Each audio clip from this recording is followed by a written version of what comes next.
கோவை மாவட்டம் பொள்ளாச்சியில் அரசு விடுதியில் தங்கி பயிலும் மாணவிகளை விடுதி நிர்வாகத்தினர் வேலை செய்ய சொல்லி கட்டாயப்படுத்துவதாக குற்றச்சாட்டு எழுந்திருக்கிறது. விடுதியில் சமையல் வேலை செய்யும் ராதாமணி, தனலட்சுமி ஆகியோர் தங்களை சமையல் அறை, குளியலறை மற்றும் பாத்திரங்களை சுத்தம் செய்யுமாறு வலியுறுத்துவதாக மாணவிகள் குற்றம் சாட்டுகின்றனர். விடுதி ஊழியர்களின் இந்த கட்டுப்பாடுகளை தொடர்ந்து அருகில் உள்ள நகராட்சி மேல்நிலைப் பள்ளியில் பயின்று வரும் 3 மாணவிகள் தலைமை ஆசிரியருக்கு கோரிக்கை கடிதம் அளித்திருக்கிறார்கள்.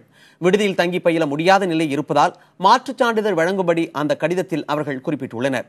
இந்த சம்பவம் குறித்து மாவட்ட கல்வி அலுவலர் நசருதீன் விசாரணை நடத்தி வருகின்றார்.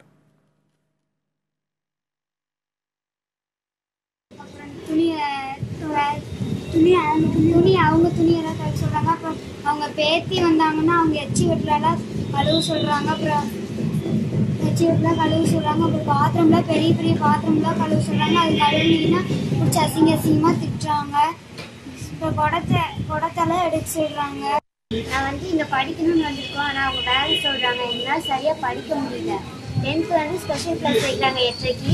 என்னால் கரெக்டாக 8:30 கிளாஸ்க்கு வர முடியல. அந்த வேலை இந்த வேலை கடைக்கு அனுப்புகிறாங்க.